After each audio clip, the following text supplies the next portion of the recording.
Hello students, welcome back. Today we will do some numerical problems related to the topics that we have learned in the previous lectures, that is about resistance and resistivity. ठीक है, right? And इस session में जो numerical problems हम करेंगे उसमें जो हमने फॉर्मूलाज यूज़ होंगे हमारे लिए वो हैं हमारे पास V is equal to I R, that is Ohm's law का formula. R is equal to rho L upon A. R is resistance, rho is resistivity, or we can say specific resistance. L is length of the conductor, A is the area of cross section of the conductor, right? And there is another formula related to the volume of the conductor with the resistance, and resistance is equal to rho L square upon V. Rho is same resistivity here, L is the length of the conductor, and V is the volume of the conductor. ठीक है, clear? Now the first question is, as you can see on your screen, calculate the resistance of a conductor if the current flowing through it is 0.2 ampere. अभी पता क्या किया करो, जो आपको solution में सब कुछ गिवन है पहले वो लिख लिया करो, वो आपके लिए इजी हो जाएगा न्यूमेरिकल प्रॉब्लम सॉल्व करना. क्योंकि जो गिवन है अगर हम वो पहले लिख लेंगे ना तो हमें जो फाइंड करना है वो इजी हो जाएगा और हमें पता लग जाएगा कि इनमें से कौन सा फॉर्मूला इस पर अप्लाई होगा. ठीक है, तो कैलकुलेट क्या करना है हमने, रेजिस्टेंस. तो we have to calculate R. ठीक है, if the current flowing through it is 0.2 ampere.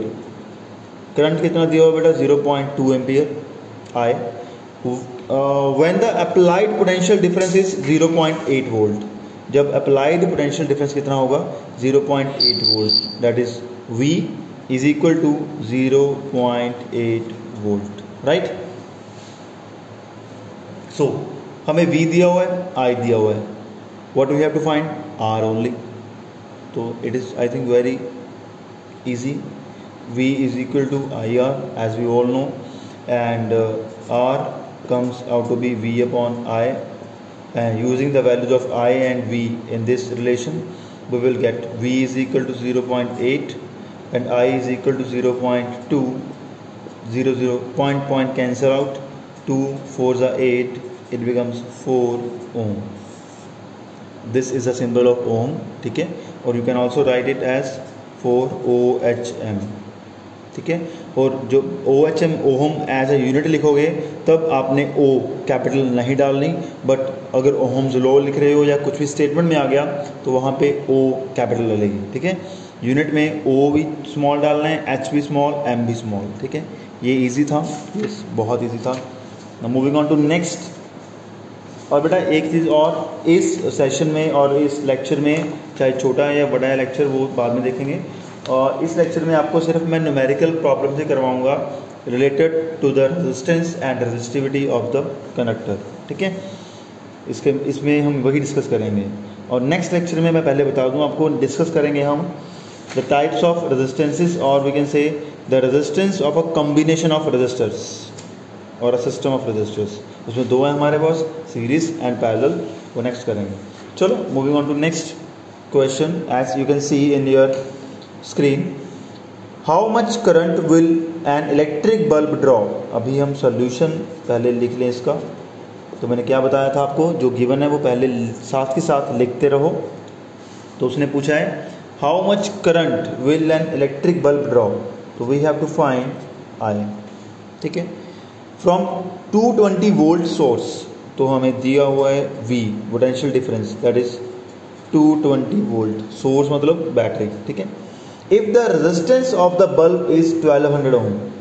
उन्हें दिया हुआ है R is equal to 1200 Om.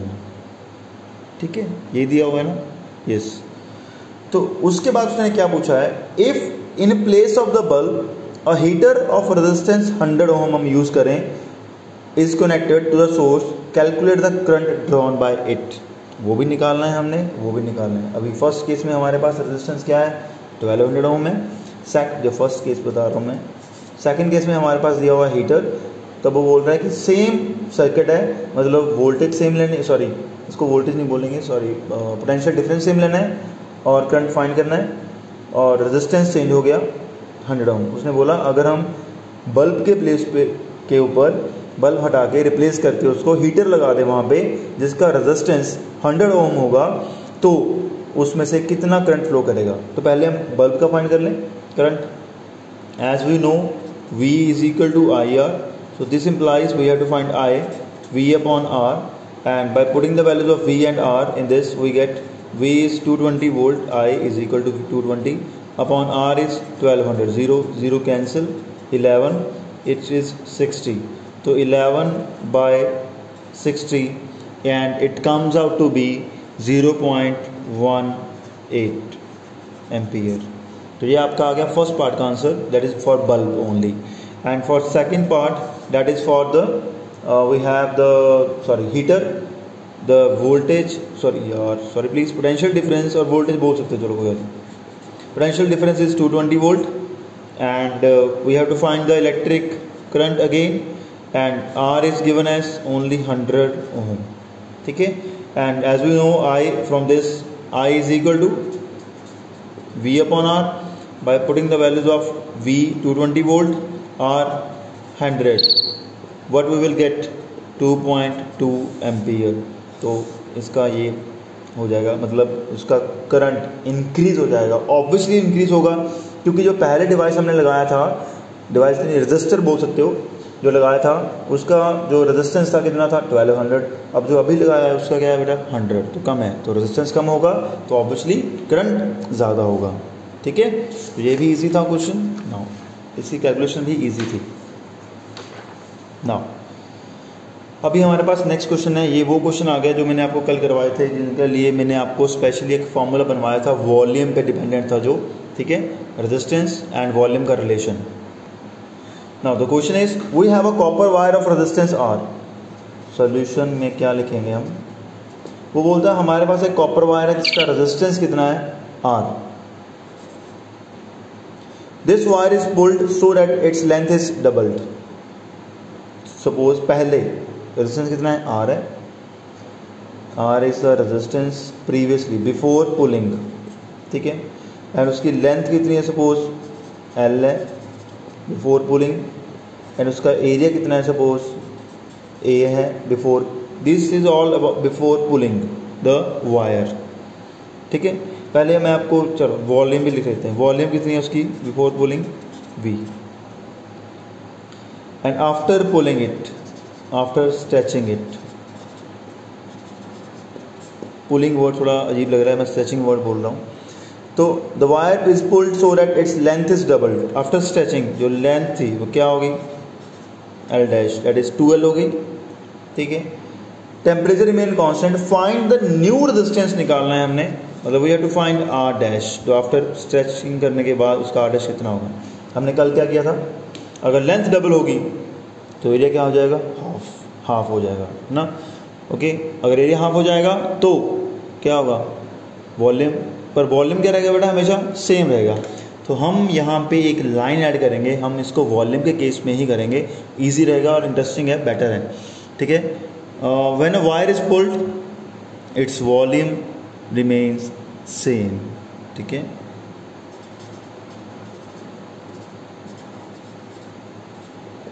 Wire is pulled its length increases, पता है हमें एरिया डिक्रीज हो जाएगा, but its volume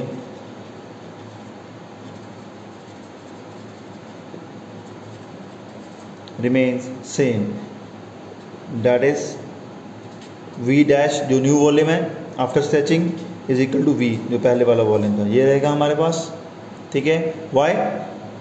Because when it is pulled its length increases and area of cross section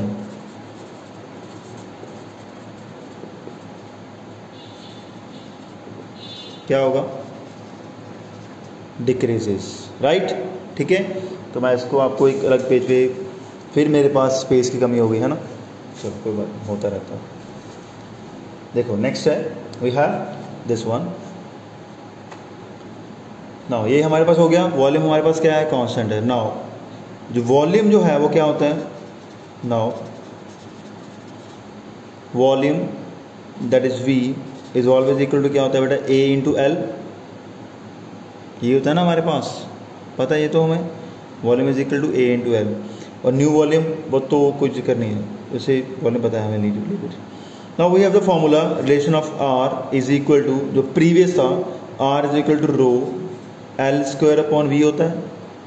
we know, यहाँ पे हम लिखेंगे we know, इसको लिखने की लाइन को कोई ज़रूरत नहीं है क्योंकि हमें ये फॉर्मूला पता है, हम डायरेक्टली इसको अप्लाई कर सकते हैं। R is equal to rho L square upon V।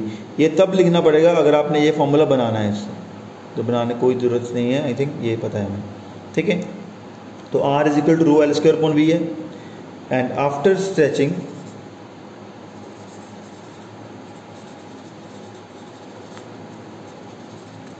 The new resistance R dash क्या होगा, रो तो रेजिस्टिविटी है यार, वो तो कांस्टेंट रहेगी क्योंकि वो वायर तो सेम मटेरियल की है, स्ट्रेच करने के बाद थोड़ी उसका मटेरियल चेंज हो जाएगा, ठीक है।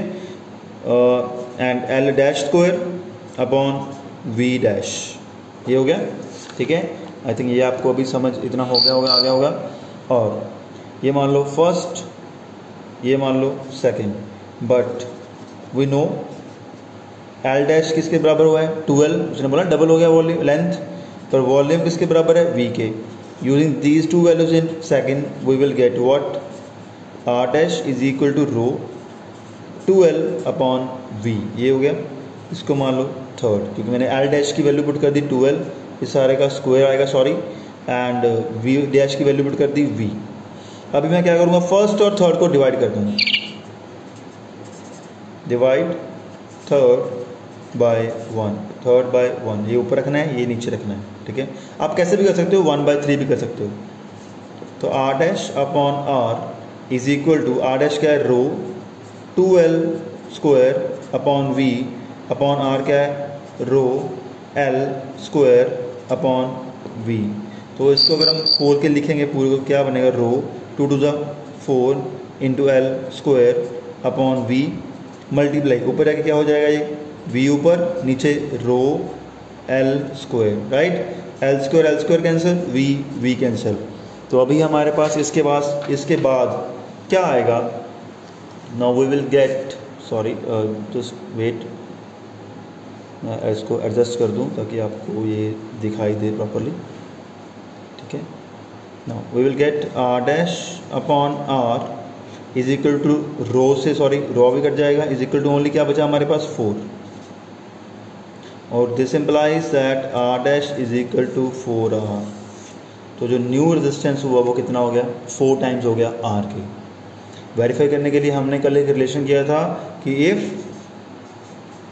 L बिकम्स डबल, मतलब L डैश 2L हो जाएगी, तो जो रेजिस्टेंस है वो क्या होता है हमेशा, N स्क्वायर, मतलब sorry N square R, that is where 2 is here, N is equal to 2, तो क्या हो जाएगा 2 का square into R, that is 4R। तो ये हमने कल किया था, तो इससे वेरीफाई भी होगा कि हाँ ये आंसर सही है, ठीक है। और कई क्वेश्चन इसमें कैसे आएंगे, उसमें ये रेजिस्टेंस की वैल्यू आपको गिवन होगी कि पहले एक वायर है, उसका रेजिस्टेंस 4 ओम है, तो उसको स्ट्रेच कर दिया, उसकी लेंथ डबल हो गई, तो उसका न्यू रेजिस्टेंस कितना होगा, तो यहाँ पे 4 पुट करो, 4 4 16 होगा, ऑब्वियसली 4 टाइम्स होगा। ऑब्जेक्टिव के लिए आप सीधा यही फॉर्मूला लगाओगे, पर सब्जेक्टिव के लिए आप ऐसे भी करोगे। तो मैंने आपको दोनों तरीके बता दिए, दोनों वेज बता दिए कि आप कैसे करोगे। सब्जेक्टिव में प्रॉपर लेंथी वाला करना है, ऑब्जेक्टिव में सीधा रफ में करके यही वाला फॉर्मूला सीधा अप्लाई कर दो, खत्म, ठीक है, क्लियर, ओके। और इससे मेरे को एक और चीज़ याद आ गई, अगर आपको लेंथ सपोज ऐसा दिया हो कि स्ट्रेच किया हमने और जो लेंथ है वो 3/5 टाइम्स होगी ऑफ L ओरिजिनल लेंथ, तो न्यू रेजिस्टेंस निकालना है। न्यू रेजिस्टेंस कितना होगा, बढ़ेगा कम होगा, बढ़ेगा यार, 3/5 टाइम्स होगी, है ना।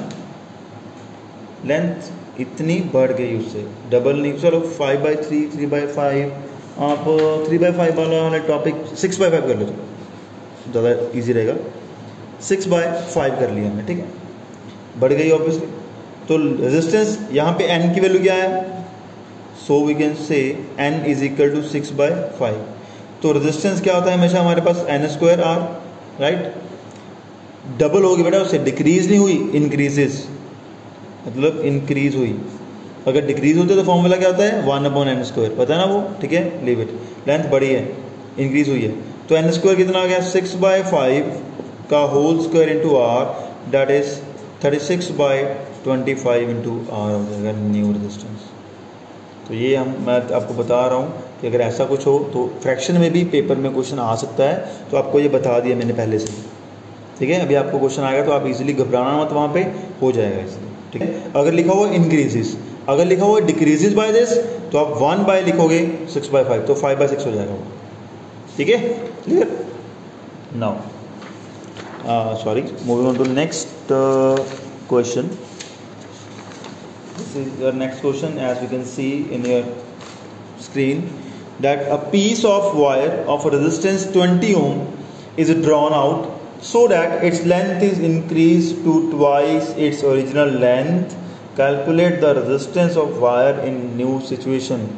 सर बोलोगे सर आप मजाक कर रहे हो या सर हिल गए, क्यों? तो सर बार बार वही क्वेश्चन डाल रहे हैं। बेटा बार बार वही क्वेश्चन नहीं डाल रहा, अभी आपको लग रहा है, क्योंकि जो पहले वाला क्वेश्चन था उसमें ये गिवन नहीं था, इसमें ये गिवन है 20 ओम्स। तो मैंने पहले बता दिया आपको कि अगर 20 ओम्स है तो कितना होगा, इसको मल्टीप्लाई किससे कर दो, लेंथ कितनी हुई है, ट्वाइस, 2 का स्क्वायर 4 से, कितना हो जाएगा 80। Clear, okay, done. So you can easily do it at your home.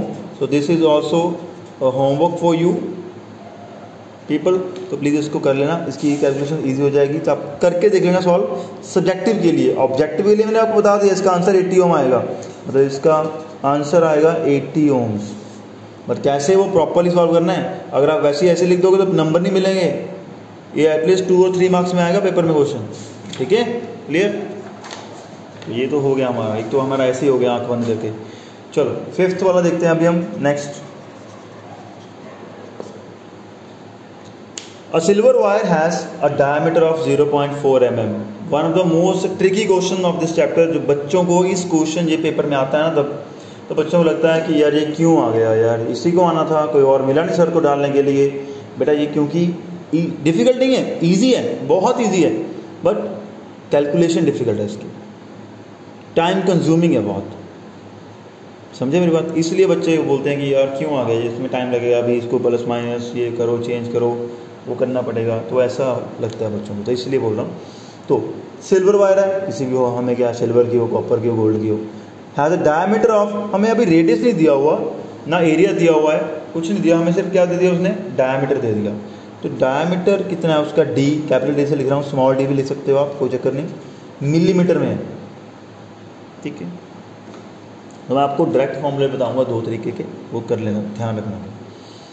अगर डायमीटर गिवन हो, और सॉरी और क्या गिवन है हमें, रेजिस्टिविटी गिवन है, मैं यहाँ लिख रहा हूँ रो, रेजिस्टिविटी रो होती है 1.6 इंटू 10⁻⁻8 ओम मीटर, -80 ओम मीटर में है, ओम मीटर इसकी ऐसे यूनिट होती है, ठीक है। How much length of this wire, हमें फाइंड करनी है length, is required to make a 1 ohm coil, कितनी हमें वायर लेनी होगी कि जो कॉइल उसके हम बनाए वायर की, उसका रेजिस्टेंस कितना हो, 1 ओम। आई थिंक क्वेश्चन आपको समझ आ गया, ठीक है।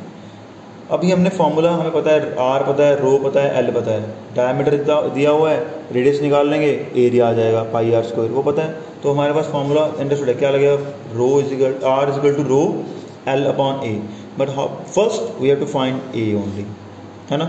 तो यहाँ से ए फाइंड करने के कौन कौन से वे हैं, मैं आपको पहले वो बताऊँगा, इसको मान लो फर्स्ट, ठीक है। नाउ डायमीटर दिया हुआ है ना, इसको डायरेक्टली भी पुट कर सकते हो और इनडायरेक्टली भी पुट कर सकते हो। अगर मैं फाइंड करना हो रेडियस, तो क्या आएगा, d/2, तो डिवाइड बाय 2, तो आंसर आया 0.2 mm। मिलीमीटर को ऑब्वियसली हम कन्वर्ट करेंगे इसमें मीटर में, ठीक है। तो मिलीमीटर डायमीटर में कितना आएगा, 0.4 10⁻³ मीटर, क्योंकि 1 millimetre is equal to 10⁻³ metres, and ये आ जाएगा 0.2 इंटू 10⁻³ मीटर्स। ये हमारे पास रेडियस आया बेटा, ये हमारे पास आया डायमीटर, ठीक है। अभी एरिया की वैल्यू हम डायमीटर की फॉर्म में भी निकाल सकते हैं, हम एरिया की वैल्यू बेटा रेडियस की फॉर्म में भी निकाल सकते हैं, ये याद रखना, ठीक है। तो बता रहा हूँ कैसे। हमें एरिया निकालना है ना, यहाँ से हमें एल पता है निकालना, सॉरी एल, हमें रो पता है, आर पता है, पर हमें ए नहीं पता। तो ए फाइंड करने के लिए हम दोनों में से कोई भी मेथड लगाएंगे, या तो लगाएंगे पाई आर स्क्वायर, आर पता है डायरेक्टली पुट कर देंगे, ठीक है। या फिर हमें पता है कि a is equal to pi R square होता है, और r जो है वो होता है d/2। क्यों? Because r is equal to d/2, तो मैंने पुट कर दिया। मैं आपको नया फॉर्मूला बना रहा हूँ एरिया का, कि आपको इतना लेंथी नहीं करना भी, पहले रेडियस निकालो फिर एरिया बनाओ। अगर आपको डायमीटर दिया हो तो डायरेक्टली पुट करना कैसे, डायमीटर की फॉर्म में, वो भी सही होगा, गलत नहीं होगा। तो पाई d²/4, ये भी सॉरी ये भी क्या फॉर्मूला बन गया एरिया का। तो एरिया के दो फॉर्मूले बन गए। आप ये डायमीटर की फॉर्म में डायरेक्टली पुट कर सकते हो, या फिर आपको पहले रेडियस निकालना पड़ेगा, फिर पाई आर स्क्वायर की फॉर्म में यहाँ पुट कर देना। ये तो आप कर लोगे आई थिंक, ये आपका होमवर्क हो गया, ये आप इस फॉर्म में अपने आप करना। पाई आर एरिया निकालना पाई आर स्क्वायर से, उसको यहाँ पुट करना, फिर लेंथ निकालना, ठीक है। पर मैं आपको करवा रहा हूँ पाई d²/4 से। तो अभी मेरे पास, मैं यहाँ ऐसे करना पड़ेगा मुझे, space problem is always here with me, क्या करूँ, आदत पड़ गई अभी। चलो, as a is equal to बेटा पाई d²/4, राइट ना, पता है एरिया निकालना है। पाई को 22/7 मत लेना, मैं बोलूँगा कि आप 3.14 ले लेना। चलो पहले मैं आपको 22/7 से करवाता हूँ, बेटर है, चलो लीव इट। मतलब सॉरी, कोशिश करना कि 22/7 ही है ना, सॉरी मैं पहले गलत बोल दिया। क्यों? क्योंकि बेटा पॉइंट्स में कम जाना एक्चुअली कैलकुलेशन में, जितना आप पॉइंट्स में ज़्यादा जाओगे ना उतना ज़्यादा कंफ्यूज हो जाओगे और टाइम कंज्यूमिंग ज़्यादा होगा, ठीक है। जितना फ्रैक्शन में या नंबर में रहोगे तो बेटर है। डायमीटर दिया, डायमीटर कितना है हमारे पास 0.4 10⁻³ का स्क्वायर आएगा, क्योंकि ये डायमीटर हमें सॉरी यहाँ पे गिवन है, हमने कन्वर्ट किया था, ठीक है। अपॉन क्या है मेरे पास 4, राइट, यही है। तो इसको काटूंगा 11, 2 पे क्या, इसको काटूंगा 2, तो 11/7 2 से कितना हो गया 14 इंटू 4 का स्क्वायर इतना आएगा 16, तो 0.16 ही आएगा। ये तो पता है, पॉइंट 1 के बाद लगा हुआ है तो स्क्वायर करेंगे पॉइंट 2 के बाद लगेगा, ठीक है, 2 से पहले सॉरी, इंटू 10⁻³ का स्क्वायर नहीं होगा यहाँ पे।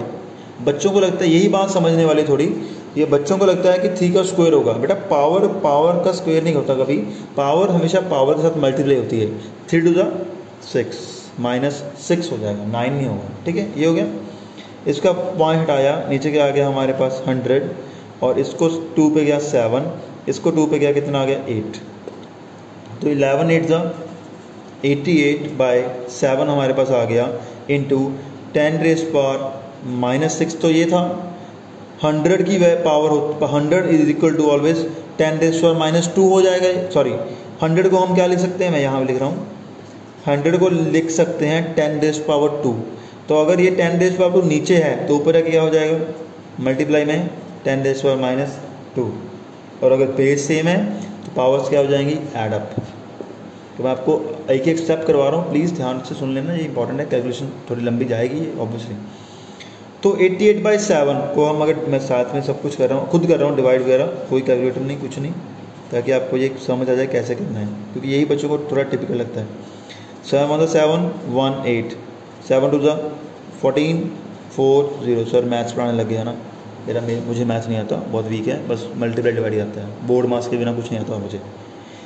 7 2 14, क्योंकि 21 तो बड़ा होगा, 4 0, पॉइंट अगर 0 आ गया, 7 5 35 5 0।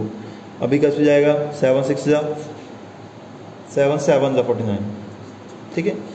तो ये हमारे पास आ गया 12.57, 10⁻⁻6 -2, माइनस प्लस हो जाएंगे -8, एरिया आ गया। एरिया किस में आएगा, मीटर स्क्वायर में। तो वी गॉट द एरिया, ठीक है। तो in this formula we have R, we have rho, we have area, but we have to find L only. तो एल कैसे फाइंड करेंगे, तो अभी मैं आपको बता रहा हूँ। ये तो मैं यहाँ पे एरिया लिख रहा हूँ, ये हो गया मैं यहाँ पे दोबारा से लिख रहा हूँ ताकि मेरे को ये पेज आपको याद आ जाए।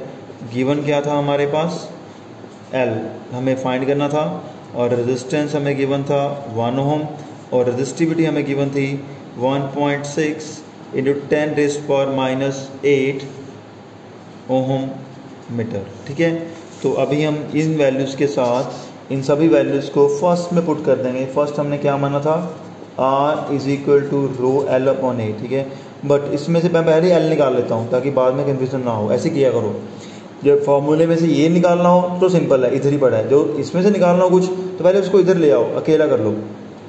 L तो A इधर डिवाइड में है, ऊपर जाके क्या हो जाएगा मल्टीप्लाई में, तो R इंटू A, और रो इधर मल्टीप्लाई में है, नीचे क्या हो जाएगा बेटा डिवाइड में।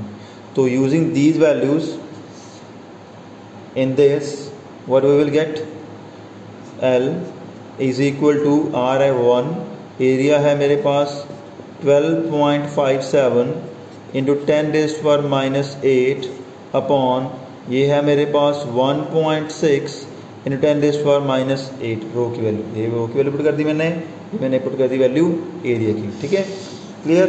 Now how to solve this. Now बच्चों को यही सॉल्व करना दिक्कत आती है हमेशा कि ये कैसे सॉल्व होगा भाई, ये तो हमें पता ही नहीं, करवाया ही नहीं किसी ने कैसे सॉल्व करना है। आई थिंक ये हमने सॉल्व सही किया है ना, 40। ठीक है, ये सही किया ना, चलो ये डायमीटर के फॉर्म में किया सही होगा।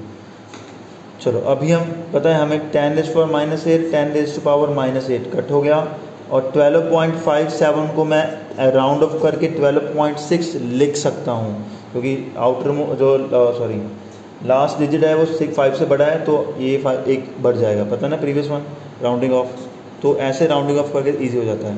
ये 0.1 के बाद है, ये 0.1 के बाद है, कट गया, क्या बचा मेरे पास 126/16, तो 16/126 इसको मैं करूँगा डिवाइड अभी। तो इस पर रफ वर्क कर रहा हूँ इधर को, तो आगे आपको समझ आ जाए कि सर को भी मैथ आता है, दिखा रहा हूँ मैं अभी आपको। देखो सॉरी देखो आता नहीं ना, मैं बोल रहा हूँ कहाँ लिख रहा हूँ मैं। चलो 16 आता टेबल 16 का, 16 5 80 है ना, 16 6 96, 16 7 मुझे भी नहीं पता भाई, 6 7 6 मेरे को बता देना मैं सही कर रहा हूँ कि नहीं। कैसे बताओगे, मैसेज कर देना प्लीज़। 42 2 4 7 और 4 11 112। आई थिंक 112 भी जाएगा, क्यों, क्योंकि 16 8 जा जो है वो 16 8 जा होता है 128, तो ये 7 पे जाएगा तो 112, and what we will get 4 1 and point सीधे आ जाएगा 0, और उसके बाद ये 7 पॉइंट समथिंग आएगा, कितना आएगा पता है, कुछ बता सकते हो आप, 8 पे जाएगा बेटा, क्योंकि 69 से 144 होता है, तो 8 से मैं इतने लिख रहा हूँ, बस पता लग गया आपको कितने पे जाएगा।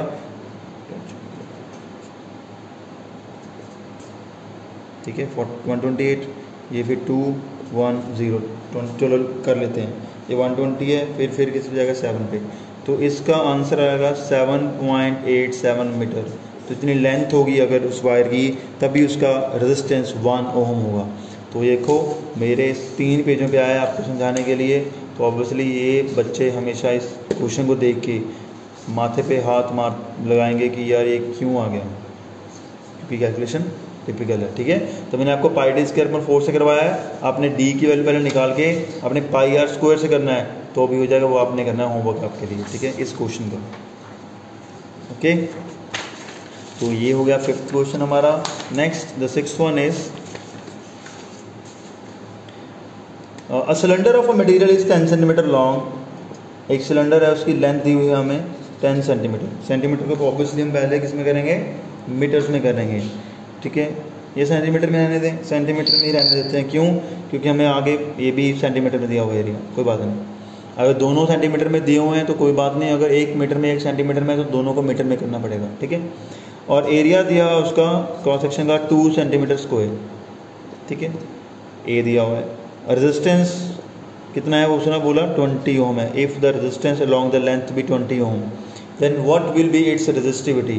हमने क्या निकालना है, रो निकालना है क्या, तो ये तो सिंपल है यार, बिल्कुल ईजी क्वेश्चन हो गया। R is equal to rho L upon A, but यहाँ निकालना रो है, ठीक है। तो रो इधर आ जाएगा, बाकी उधर ले जाओ। Rho is equal to R A by L, ये भी हमने कर रखा है रिलेशन जब हमने डिफाइन किया था रेजिस्टिविटी को स्पेसिफिक रेजिस्टेंस भी बोलते हैं, ठीक है।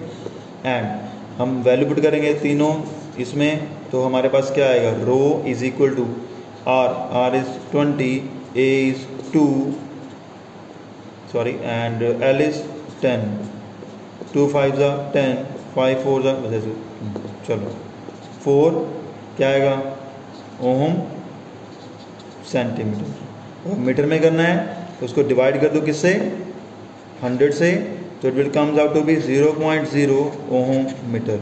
तो देखो यहाँ पे डिवाइड करना इजी है, वहाँ पे डिवाइड करता बहुत मुश्किल हो जाता। क्यों मुश्किल हो जाता, क्योंकि इसको पहले सेंटीमीटर स्क्वायर है यार, इसकी बहुत जीरो आ जाती है नीचे, तो इसको तो एक ही आती, तो वो पॉइंट में सॉल्व करना भी टिपिकल होता। तो बेटर है कि लास्ट में आके कन्वर्ट कर दो, ठीक है।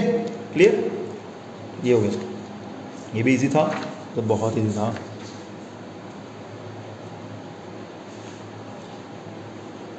चलो next one is 7th and this is the last one for today's session. और मैं आपको अनसॉल्व कुछ भेजूंगा न्यूमेरिकल्स सॉल्व करने के लिए, तो प्लीज़ उनको भी कर लेना प्रैक्टिस। डाउट हुआ तो मुझे पूछ लेना मैसेज में एनी टाइम।